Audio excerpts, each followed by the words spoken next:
So you're having a conversation and you're really clear that you've said, I need you to empty the dishwasher by 7:30 every night or else I'm going to blow my brains out.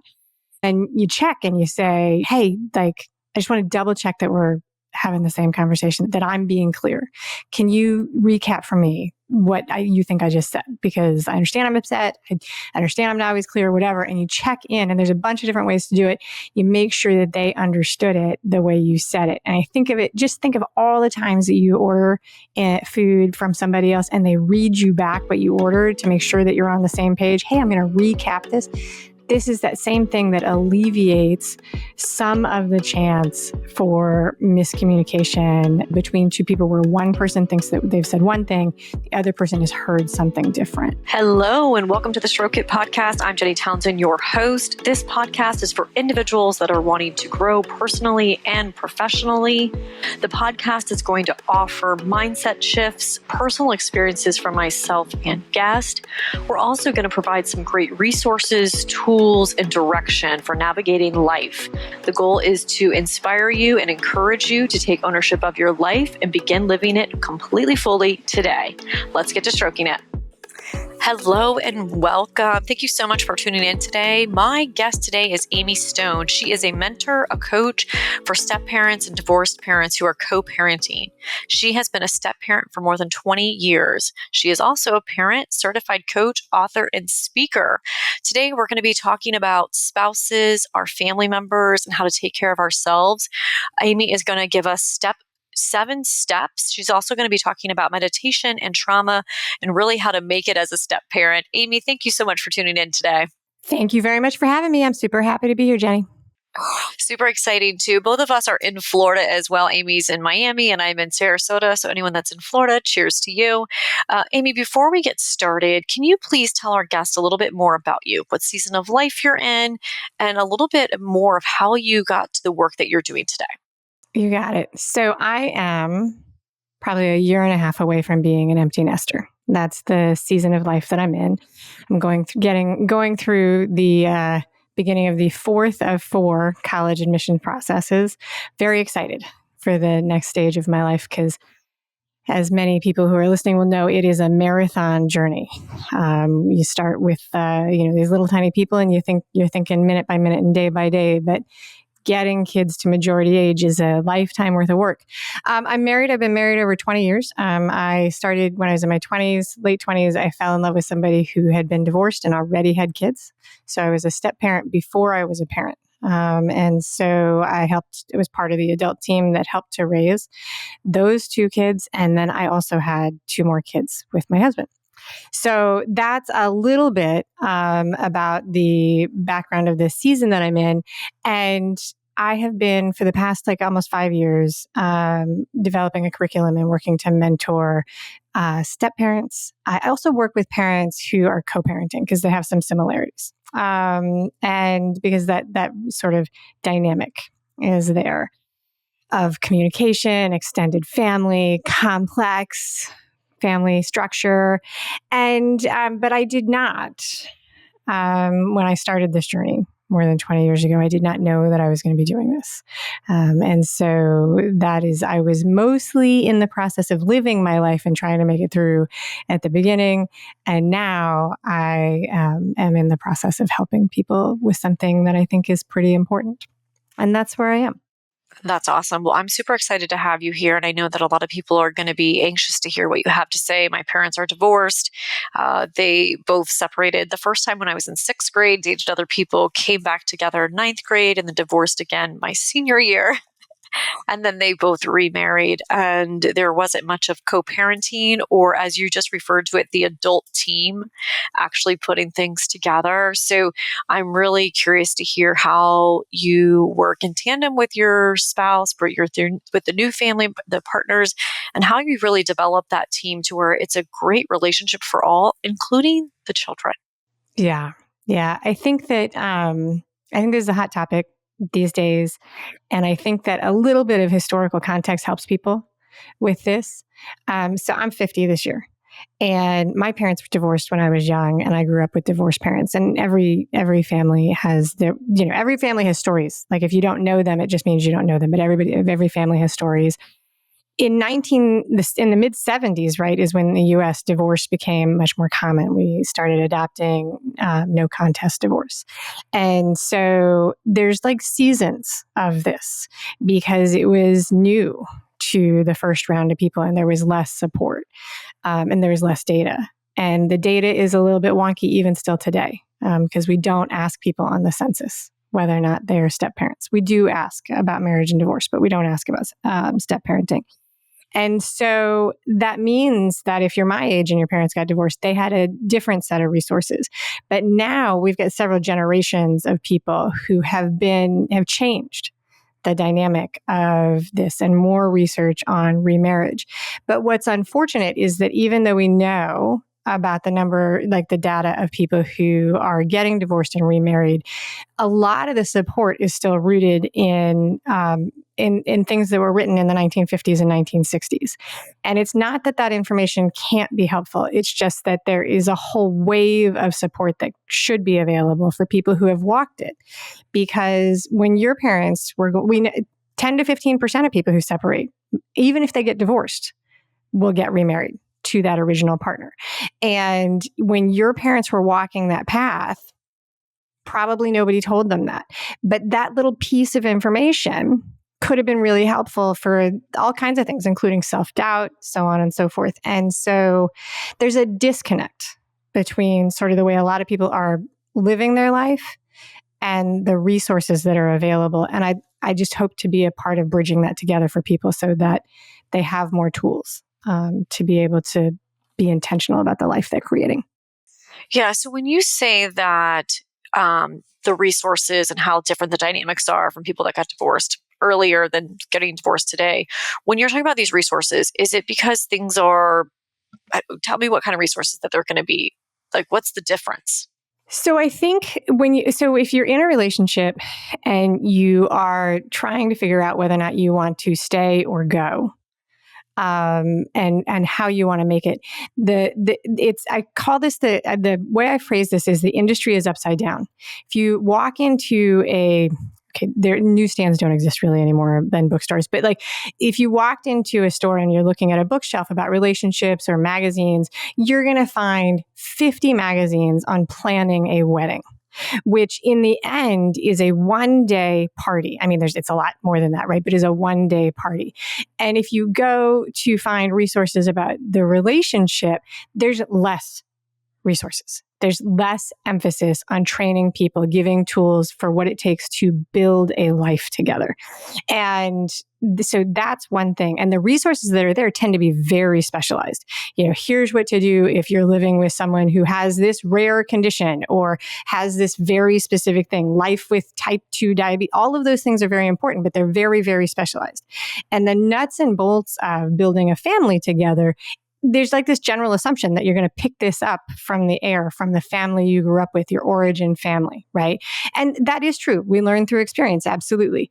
But then when you're in a spot of questioning what's going on with your relationship, you are directed, like if you ask for help, you are often directed to a faith-based advisor, right? So a rabbi, a priest, a minister.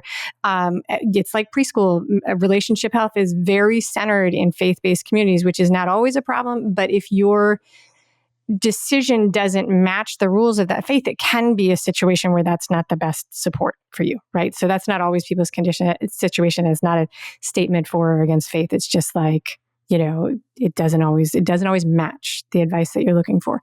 Or you're directed to a psychiatrist who's a doctor, a psychologist, somebody who's a therapist who's looking to diagnose a problem and may or may not have any life experience with the situation you're in.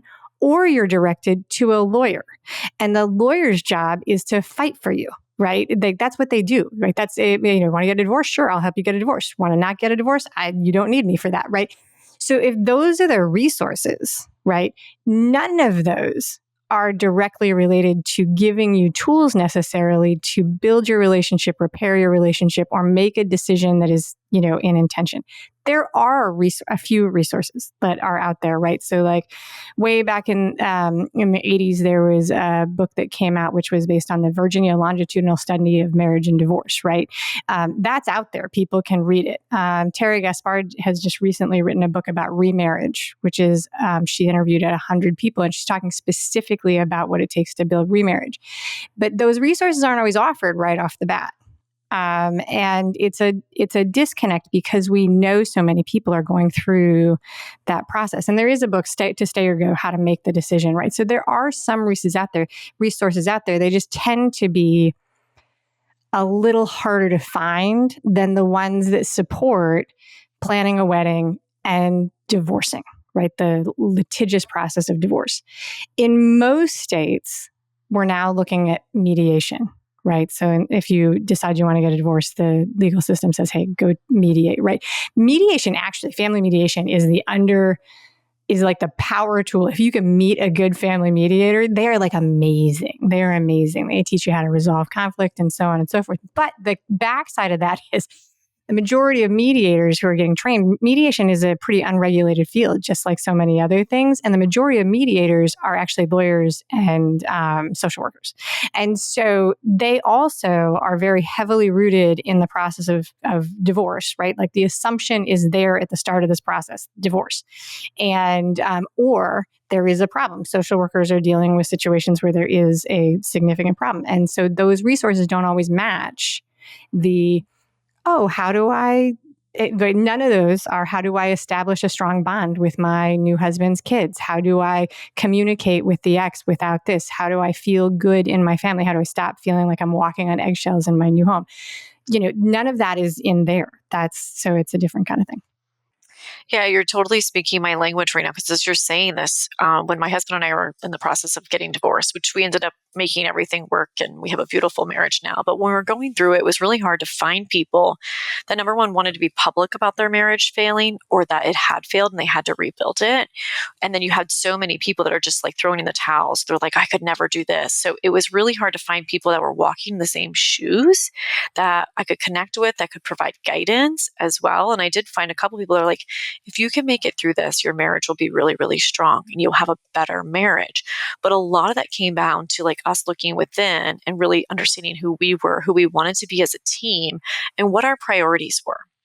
And I think we're all so distracted by life, careers, the Joneses and, everything that you're seeing on social media, that you're like so consumed about what everyone else has versus focusing on what you do have and what's really, really important.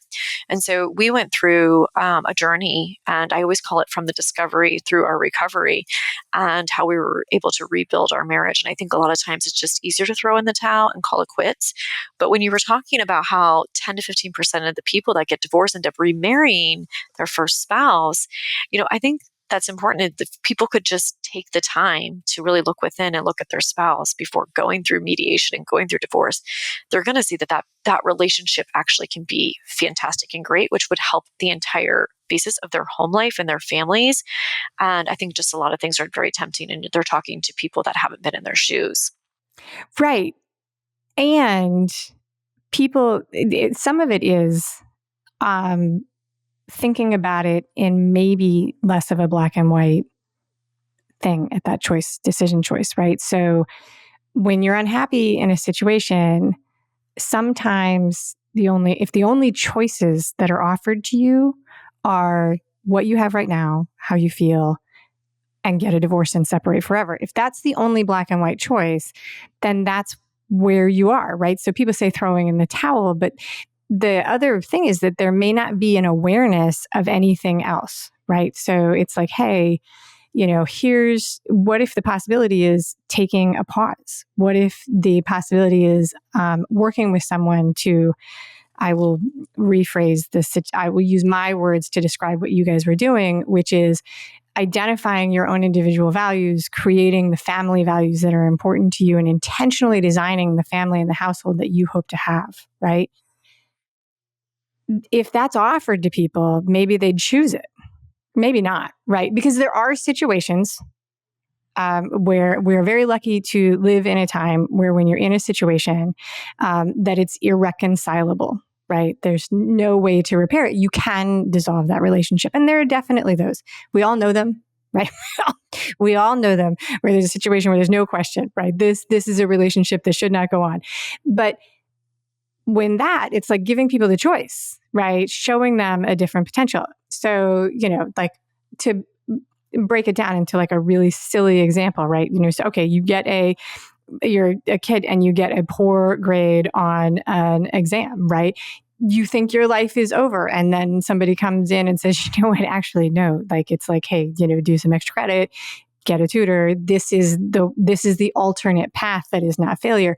And so that's that sort of thing. Like, it's like removing the life or death critical element of this one decision. Like, and instead of either married or divorced, identifying this, period of exploration that is designed for reparation. So. Yeah. And I like how you said take a pause, because I think time is so important. And I think a lot of times we're just like, we spent so many years unhappy, but we're like not willing to fight for having more years happy after making changes and identifying and looking within and not blaming other people as well. And my husband and I too, we took time and we separated for like 6 months and sold our house and did a lot of different things as well. So I love that we're talking about this, and I hope it's like inspiring people to find the communities and look for the books and look for the resources that I know that you're outlining as well, or contact you. A lot of it too went into like communication and the love languages. My husband actually bought me the book, The 5 Love Languages, why it's super important to me as well. So I kind of want to like go into that a little bit. And then let's talk about the importance of, taking care of your spouse and your aspects on that. And then let's move through the friends and family. And then obviously the whole thing of taking ownership of ourselves and our life and our choices and all that. So what experience do you have with the love languages? Well, like a lot of people, I read that book many, many years ago. And so that was my first introduction. And I do a lot of talking to people about it because it is a very popular concept that people understand. And the strength of the concept is that it is so easy to understand. It is so easy to understand. Yeah. Awesome. Cool. Well, I'm glad that we can talk about that. All right. So when it comes to acts of service, and obviously you work with the different couples, for people that aren't familiar with The Love Languages by Gary Chapman, acts of service, what does that mean to you? And like, what would be some good examples that if someone's spouse or them had a love language of acts of service, what would that mean to them? I mean, it's going to be different for everybody, right? So, but the premise behind Gary Chapman's book is that each of us have a preference, a native preference for how we demonstrate affection and love for other people, and also how we receive it. And underlying this is the idea that, we all have a basic need to feel seen, heard, and treasured, right? And so how do we measure that? How do we evaluate that? So acts of service can be making somebody a sandwich, giving them a cup of coffee, taking out the trash, thinking of them, doing something for them, mowing the grass. I actually don't have any grass. A couple of years ago, I made grass is a weird thing in Florida. Only people will understand that live in Florida will understand this. But the grass we grow in Florida is actually crabgrass. And so I made the decision to not have that anymore. But like service around the house, sweeping the floor, stuff like that. Yeah, no doubt. And making sure you thank the person too for doing it. Like I always tell my husband, I was like, oh, thank you so much for unloading that dishwasher. Thank you so much for taking out the trash. And I always joke and say, thanks for buying the toilet paper, because it'd be really crappy if we didn't have any toilet paper around the house. Absolutely.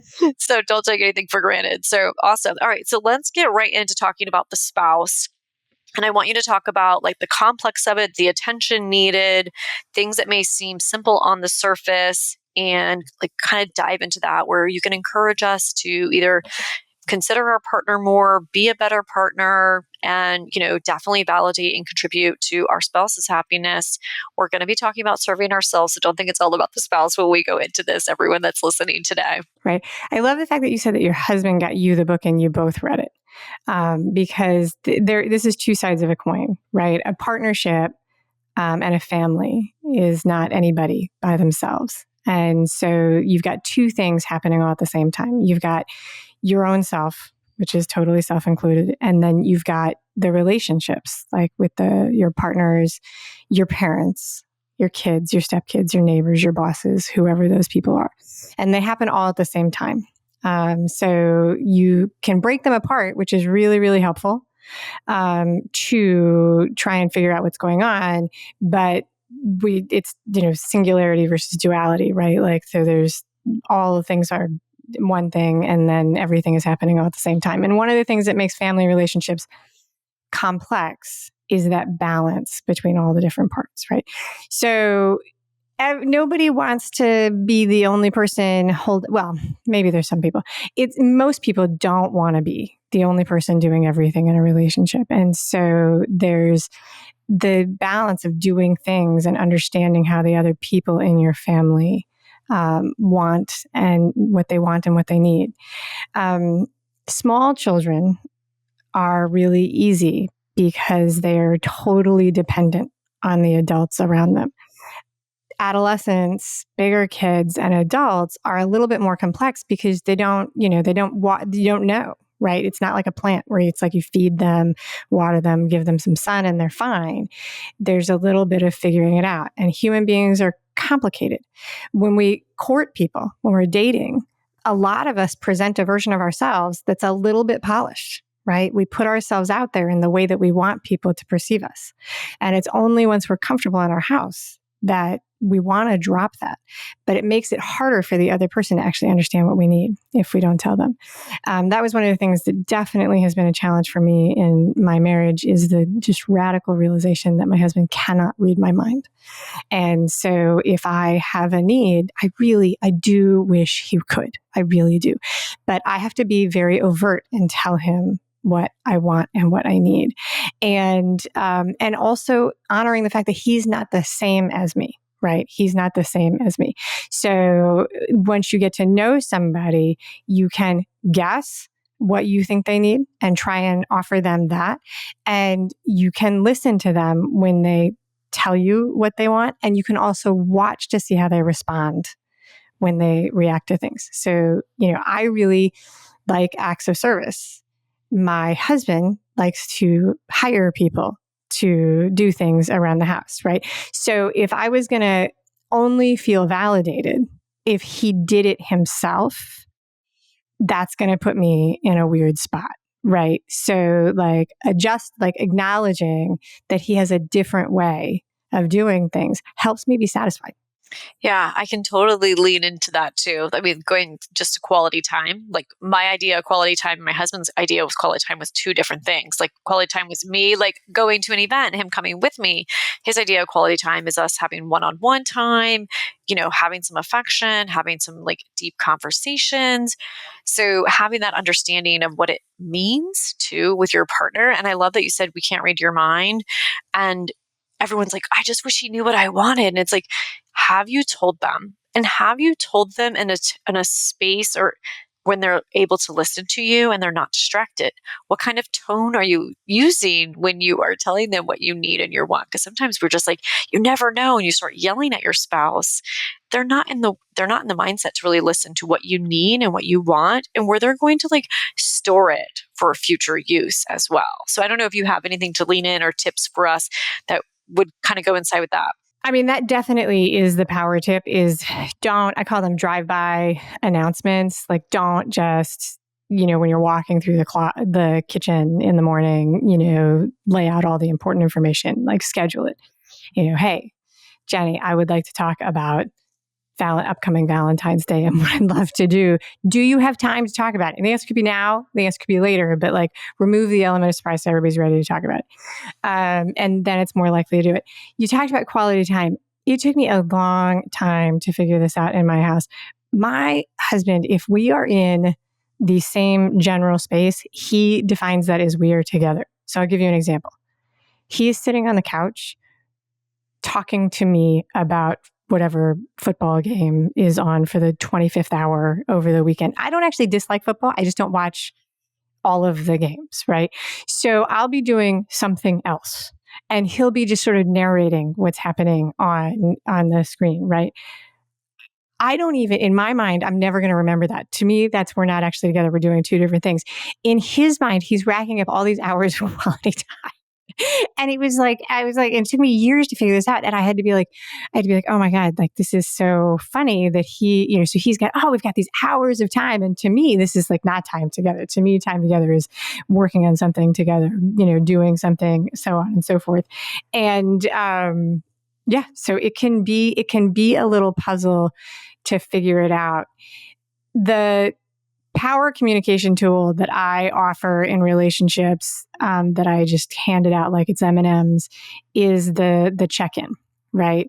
Like, so you're having a conversation and you're really clear that you've said, I need you to empty the dishwasher by 7:30 every night, or else I'm going to blow my brains out. But it's, and then you check and you say, hey, like, I just want to double check that we're having the same conversation, that I'm being clear. Can you recap for me what you think I just said? Because I understand I'm upset. I understand I'm not always clear, whatever. And you check in, and there's a bunch of different ways to do it. You make sure that they understood it the way you said it. And I think of all the times that you order food from somebody else and they read you back what you ordered to make sure that you're on the same page. Hey, I'm going to recap this. This is that same thing that alleviates some of the chance for miscommunication between two people, where one person thinks that they've said one thing, the other person has heard something different. And this happens so often, and it is basic.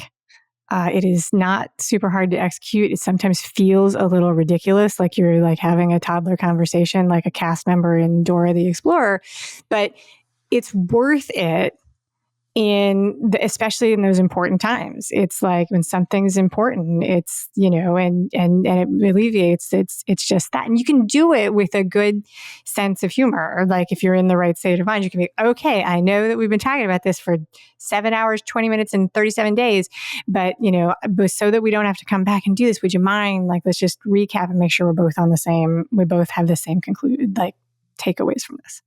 Yeah, and I can just see that it's going to reduce a lot of frustration. It's going to eliminate any fights or miscommunication as well. And it's just going to create really happiness when you're with that person, so that when you are with them, you're happy, you're connected, versus being upset and holding things in and being frustrated too. So I have a question for you as we're talking about this too, because I'm thinking my husband and I struggle with this too, where it's like we both have our own agendas, we both have things going on.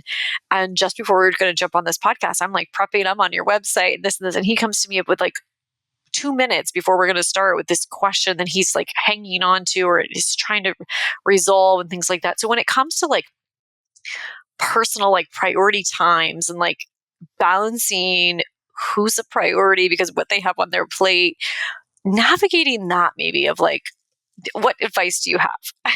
So let me tell you a story. So like so many people, right? My husband and I have been working from home since the pandemic.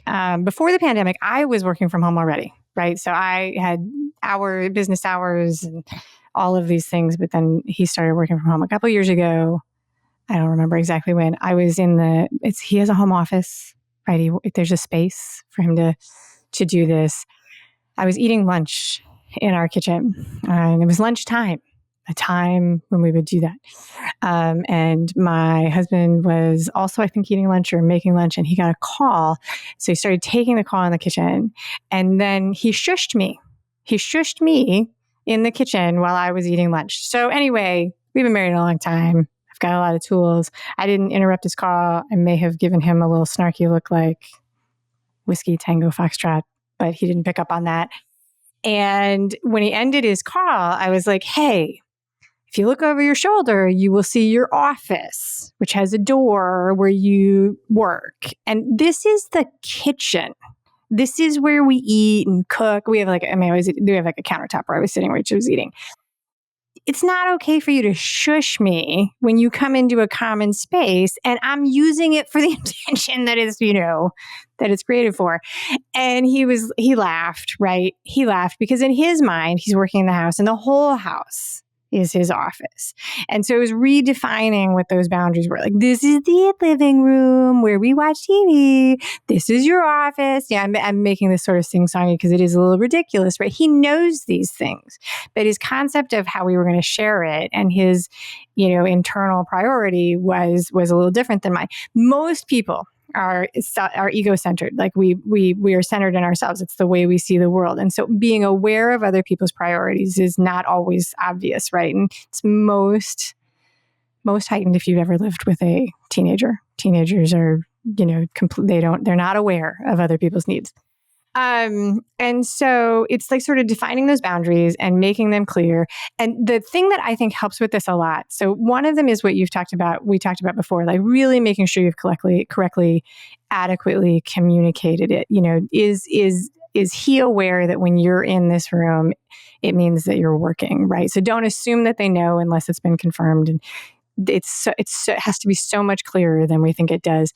And the second is like, sort of that assumption that if you start with the fact that people don't mean to piss you off, that they're not intentionally trying to bother you, those conversations in my experience go a little better. So it's like, when he knocks on the door 2 minutes beforehand, it's like, oh my God, how could you not know this? What are you doing? Why do you always interrupt me? That's one way, right? The other way is, hey, you might have missed the sign on the outside or you didn't notice the door is closed. I'm about to start an interview. Can you please put a pin in this and we'll talk about it later? Early in my marriage, I will say that a therapist gave my husband, we were going through a lot of things. Our therapist did have us schedule regular times, which were reserved for speaking. That can help a lot if there's a lot of stuff going on. Like, so when you have a preset time, like, hey, we have family meetings Tuesday at the coffee shop, that helps because people then have a place to put it. Yeah, I love that advice. All right, let's get right into parenting as well. And because I know that you have a lot of value to add there too. So when it comes to friends and family and your partners and the whole thing about being a step parent, kind of navigate that a little bit with us as far as how you're navigating all those relationships and how you create that adult team that you referenced earlier. Oh, okay. That's good. That's really good. I love this question. All right. So when I was a new step parent, I will totally openly admit that I started with the idea that because I had been a child, I was probably adequately trained to jump in as a step parent. Turns out that I now know that I didn't know very much about anything. I was unaware of that. And so I stepped into some messy spots along the way. But, being a kid only prepares you up to a certain perspective, right? And there are definitely times where our own experiences help us really connect with the children around us. But it is interesting to make that switch to the person who has to make the decisions and the pressure. As a step parent, I was not under the microscope that parents are under. Some step parents are, like if you step in and you're a full-time situation. But there's that weird sensation, and those people who have had kids who are listening know that all of a sudden everything you do is like open fodder for judgment of everybody else. Your mother-in-law, the lady at the grocery store, the grandma at the park. It's like everything you do, what you're wearing, how you dress your kids, how you feed them, what you say, how you do their homework, where you go on vacation. Other people have tons of opinions about that. I was a little bit removed from that as a step parent. But my parents had been divorced. I had done that sort of switching between the houses. So I was aware of that. And I was beginning from a spot where I did not want to be a person who contributed to more conflict in this extended family. So that was something I began with. And so I tried to navigate from that position. And it was hard. There were definite hard moments. There were many times when my boyfriend, husband, or his first spouse would tell me I was over the line, like I was doing something I wasn't, maybe in agreement with, making decisions that weren't my job, things like that. They were almost always right. And so that was a painful realization as it went, but I was thankful for it. When it happened, I'll give you so I had strong opinions about nutrition.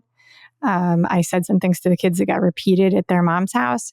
She came back and said, hey, listen, that's not appropriate. And she was right, right? She was right, right? I can have whatever opinions I want, but it's not my job to say what everybody eats in another house or to have that kind of judgment about it.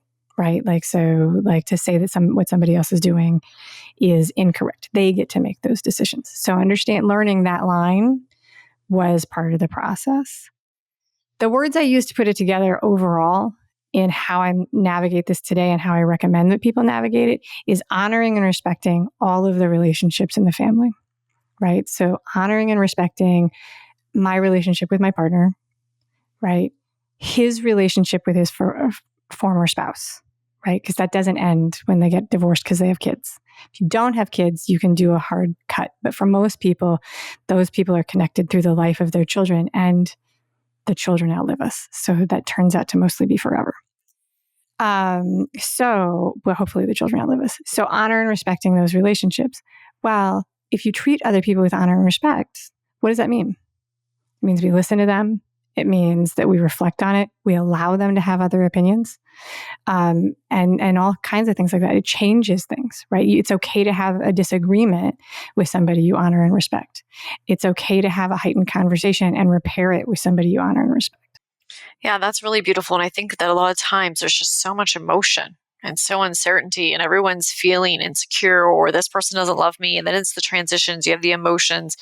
There's not a sense of like home, because obviously transitioning from one place to another. And then if there's other kids that are involved, it's like if things go missing, it's just like, it's like a vicious cycle. But if you have respect, you're not going to touch other people's belongings. You're going to respect their area and their space. Like my dad's new family moved in, and they moved into my old room, and like I came home from college and like all my stuff was thrown away or gone, and I was like, but those were my belongings. It wasn't that their place to take those, right? That would be really hard. That does not sound, yeah. And you touched on something that's very important, which is that when we are in crisis or under a lot of stress, all of the rest of this is impossible. The first step has to, I mean, maybe it's possible, I don't know. But like a lot of times the first step is reducing that level of high stress and establishing security. Right. So, and that's complicated. That can be complicated, but it's, listen, if you've been in a car accident, right, first step is, are we okay? Right. And it's only once you realize that, you're not hurt or so on and so forth, that you can begin to do the other things like, how do I feel about this? So on and so forth. If you try and talk to somebody in that crisis point, they're going to come guns blazing because they are really, really, really just totally focused on, are they okay? Right. And I think too, a lot of times the step parents that are coming into it are trying their very best. They're trying to set a good example. They're wanting to make their spouse happy. They're wanting these kids to like them. They're wanting it to be a whole team unit and everyone get along. But if the adults necessarily are still struggling with the reasons why they got divorced, or the resentment or the jealousy, and if they have issues with each other, it's really, really hard for those children to be able to get along and then accept this new person as well.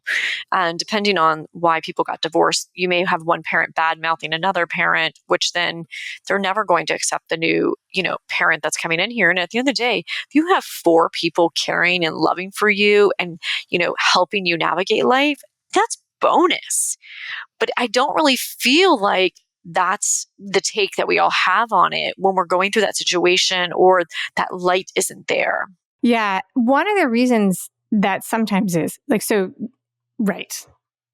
A lot of time, very few times when people are getting a divorce, do they talk about what will we do if we begin to date or if we begin to add on families. So that part of the rebuilding of the family is not something that's usually talked about. And like you said, if the emotional parts of the divorce are not fully completed, they just carry forward into the next relationship. And this is everybody knows this. We all, you've got friends who do the same thing in every relationship over and over and over again. You just watch, you're like, okay, when are you going to stop doing that? But, we don't see it when it's happening to us. It's much harder. I mean, you can, but it's much harder. And so that definitely is the thing. And there's very few, I call this the hill I might die on, which is that, it's most helpful to walk a path with somebody who's giving you advice if that person has walked the same journey, right? If I'm making a chocolate cake and I get advice from a plumber on how to make that cake, it's only going to be helpful if he's also at some point in his life, they have made a chocolate cake in their time. If they never have, they could try and answer my question, but it may not relate. And so it is hard. It is hard in terms of complex to find people who can say, hey, listen, this is what I tried and it did or it didn't work. And a lot of my journey in working my way through this was trying advice that people gave and then, realizing it didn't work for my family. And then figuring out what would for us. And that's not always going to be the case. Early on when I was dating my husband, way before I should have ever gotten involved in something like this, I was maybe not even a girlfriend. I was maybe somebody who was going on dates. And and he was discussing transition days, and over Mother's Day, and he was retelling me the conversation. I wasn't involved. That he was like, "Well, it's my weekend, but she would like the kids because it's Mother's Day." And I said, and I was admittedly totally out of line to say this. I was like, "Oh my gosh, you should let her have them for the weekend, right? Absolutely, 100%." And he was like, "Well, that's none of your business." And I was like, heard, agreed, totally. I'm not a part of this conversation, but it was just my opinion. Anyway, long story short, for whatever reason, he turned around and told his ex-wife, he said, "Well, my girlfriend thinks that I should let you have the kids for Mother's Day." She appreciated that a lot.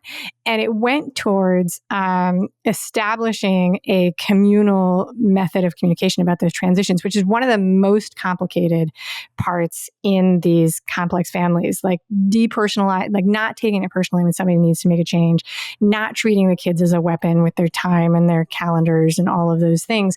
That can get really complicated, but just introducing this idea, and most time sharing agreements should take into account things like Mother's Day, Father's Day, birthdays, things like that. But they're not always well written. People don't always follow them to the letter. And in our family, it was the matter of establishing this sort of communal thing that we're going to all work together on this. So like, yeah, Mother's Day, if that's what you want, like, let's make that happen.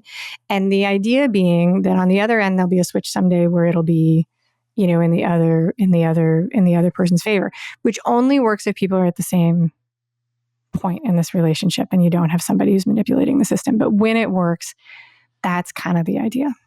Yeah, it's a lot of give and take. And remember, we're all human and everybody does want to be with their kids and everyone wants everyone just to be happy. But then it's like you have those ones that are just vindictive and they just don't want to give in, which is so unfortunate. And there are actually people, the thing that I remind people is, because I do think it's helpful, not everybody wants to be with their kids. Some people walk away. The fact that you are having this discussion when both people want to be a part of it is a positive thing. And we want to believe that every human being on the planet is committed to taking care of the young children in their life. But the truth is, a lot of people are really mean to their kids.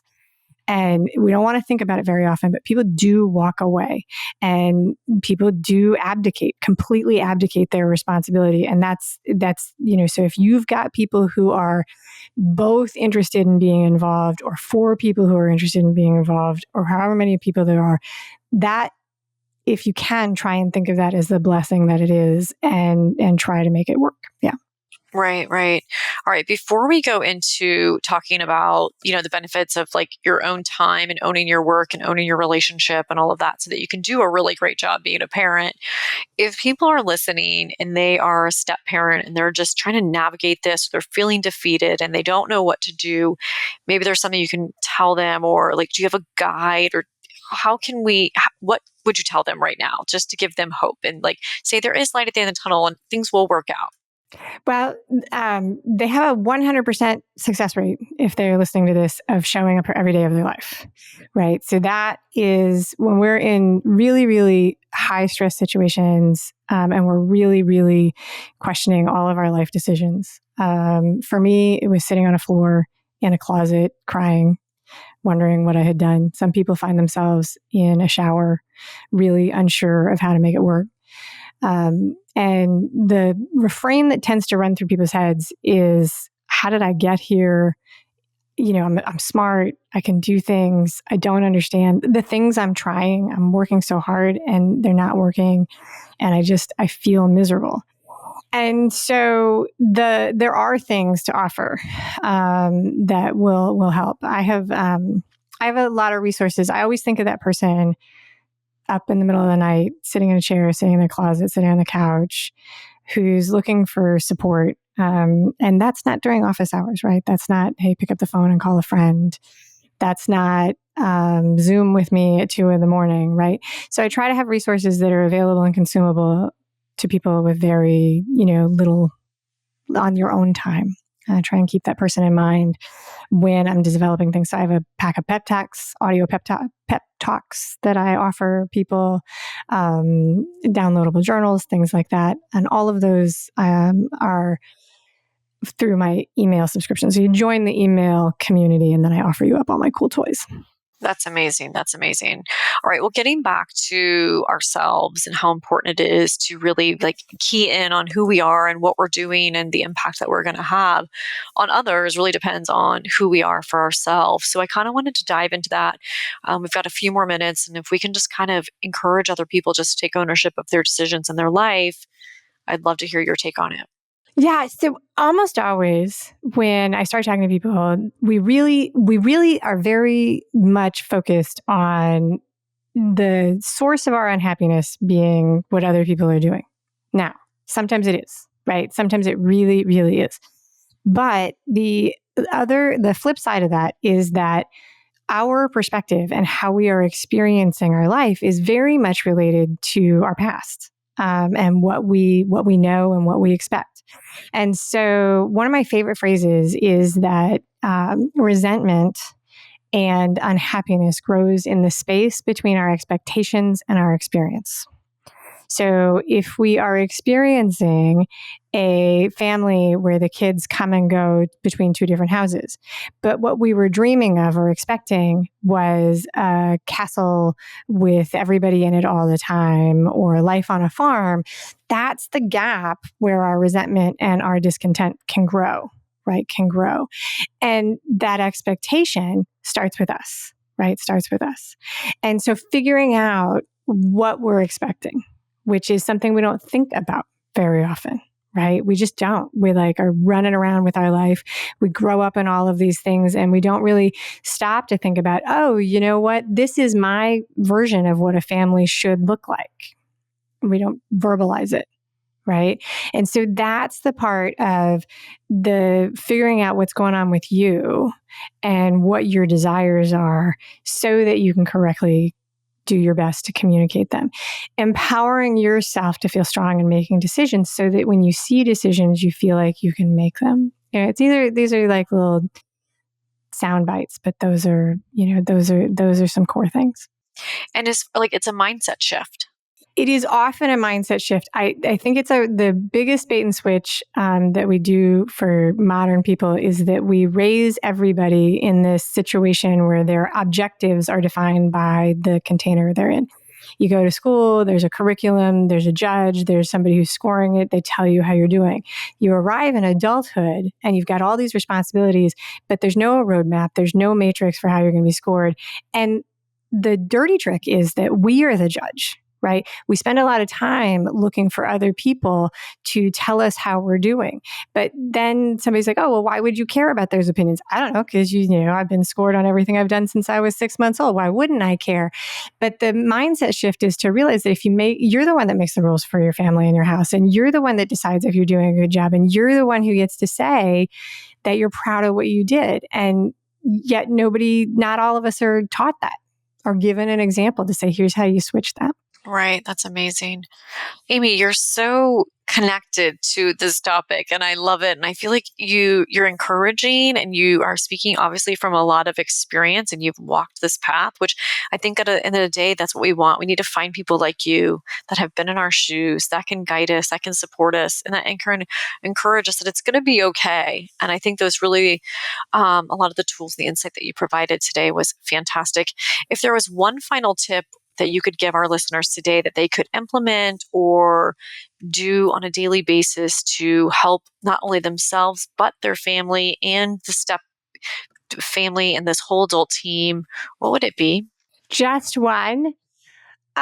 So there's so many. Let me start at the top. No, the thing that is, I think, very, very nice and is pretty easy to implement is to try and take that 1 minute, if you're not doing it ever, just 1 minute where it's just you and some quiet in your thoughts, right?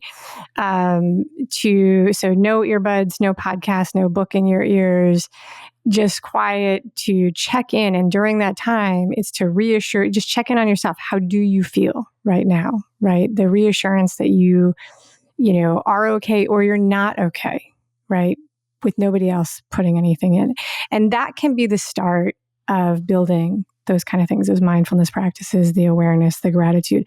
A lot of times we jump right into these very complicated things. It's like somebody be like, well, journal for 20 minutes a day. About what?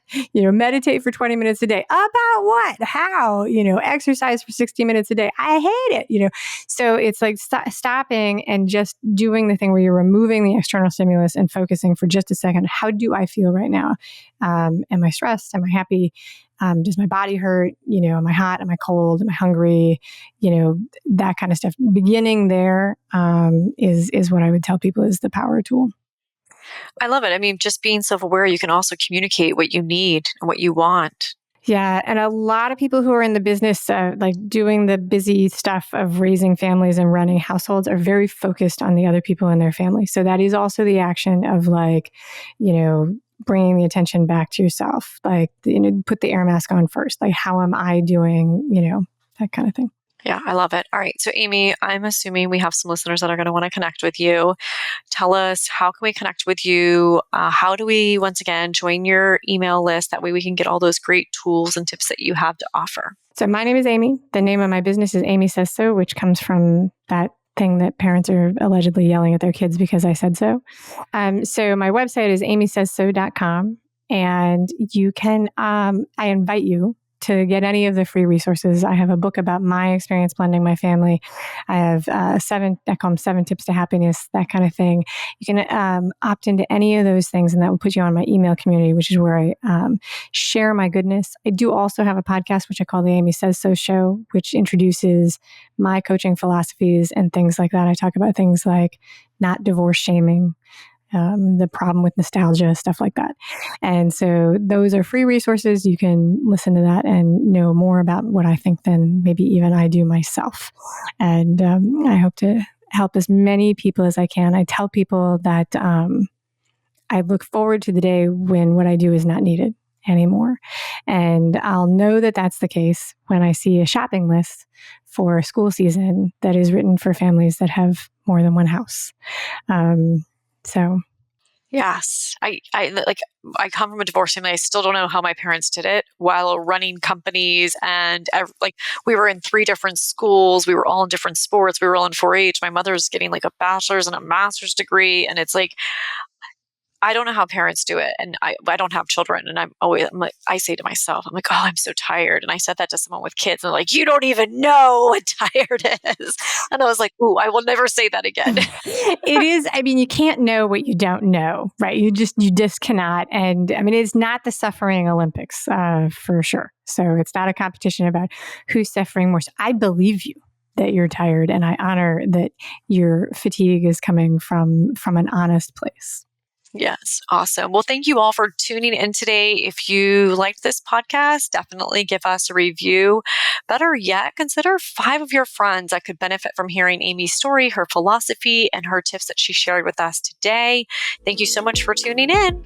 Thanks for listening to the Stroke It podcast today. If you want to stroke me, please consider giving me a 5-star review, sharing this podcast with 5 of your favorite friends or someone you may think could benefit from the podcast, and consider joining my collective. It's completely free for the first 30 days, and you can go to jennysfreegift.com.